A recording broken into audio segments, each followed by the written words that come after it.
video ini, saya akan membahas tentang kodikologi dan tekstologi dalam kajian filologi. Nah, kodikologi ataupun tekstologi tersebut adalah istilah-istilah yang ada dalam kajian filologi, yang mana kedua hal tersebut pembahasannya berhubungan dengan naskah. Sebelum masuk ke kodikologi dan tekstologi, terlebih dahulu kita akan menyinggung sedikit tentang naskah. Apa sih yang dimaksud naskah itu? Naskah adalah dokumen yang di dalamnya itu ada tulisan tangan. Nah, bahan dokumen atau bahan naskah tersebut biasanya berupa kertas, daluang, lontar, bambu, kulit kayu, ataupun rotan. Kemudian, apa hubungan naskah tersebut dengan kodikologi dan tekstologi? Yang pertama, kodikologi. Kodikologi berasal dari kata kodeks yang artinya naskah atau manuskrip. Kodikologi merupakan ilmu yang mempelajari tentang seluk-beluk naskah. Adapun unsur-unsur yang menjadi pembahasan dalam ilmu kodikologi adalah yang pertama yakni tempat penyimpanan naskah. Di Indonesia, tempat yang menyimpan naskah paling banyak adalah di Perpustakaan Nasional, yang mana perpustakaan tersebut telah melakukan penghimpunan sejak 2 abad.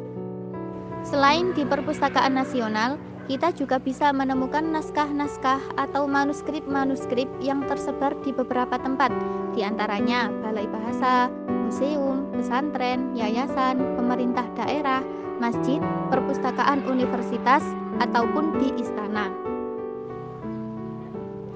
Yang kedua yakni alas naskah. Alas naskah ini merupakan sesuatu yang dipakai untuk menulis teks sehingga menjadi sebuah naskah. Kalau di Cina, biasanya memakai alas dari bambu atau sutra. Di India memakai daun palma. Di Mesopotamia menggunakan batu bata dari tanah liat.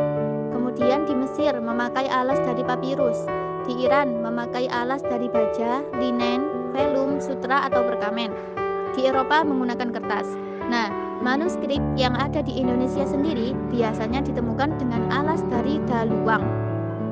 Daluang ini merupakan sejenis kertas yang dibuat secara tradisional dari kulit kayu bagian dalam. Sampai saat ini pun masih ada pabrik yang memproduksi daluang, yaitu di Garut, Purworejo, dan Ponorogo.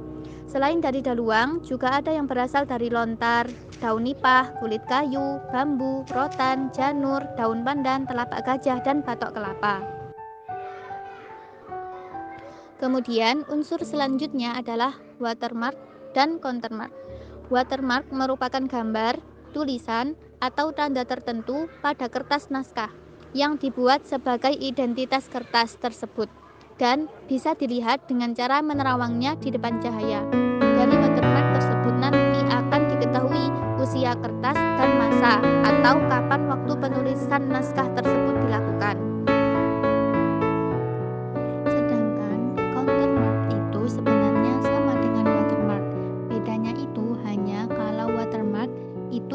Gambar dan huruf atau tulisan, tapi kalau countermark itu hanya berupa huruf saja. Unsur berikutnya adalah umur dan daya tahan.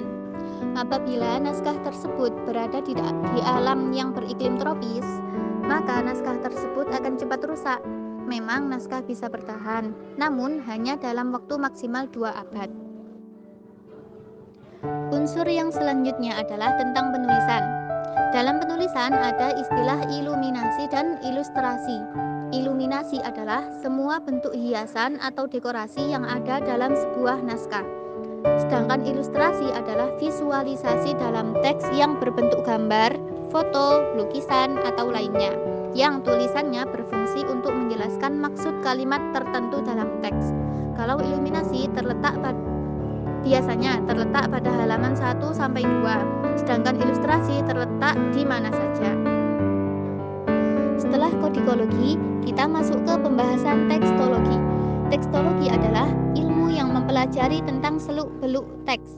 Yang dikaji adalah tulisan yang ada pada naskah tersebut. Seorang filolog Jika melakukan sebuah penelitian terhadap teks, maka ia biasanya akan melakukan kritik terhadap teks. Seorang filolog akan mengevaluasi teks tersebut. Pada saat meneliti, biasanya akan ditemukan beberapa kesalahan-kesalahan dalam teks. Kesalahan-kesalahan tersebut diantaranya tulisan tangan yang kurang jelas, adanya pergeseran lafal, lalu haplografi, yakni penghilangan huruf atau kata, sodememe au meme, yakni kurangnya penyalinan huruf, di mana seharusnya huruf atau kata disalin 2 kali, tetapi hanya disalin 1 kali. Juga diktografi, yakni penambahan huruf. Kadang ada huruf atau kata yang tertukar, bahkan juga ada yang dipengaruhi dengan kata lain. Dari penjelasan tadi dapat ditegaskan lagi bahwa perbedaan kodikologi dengan tekstologi adalah kalau kodikologi itu yang dibahas adalah naskahnya,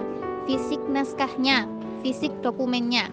Sedangkan tekstologi yang dibahas adalah teks atau tulisan yang ada di dokumen atau naskah tersebut.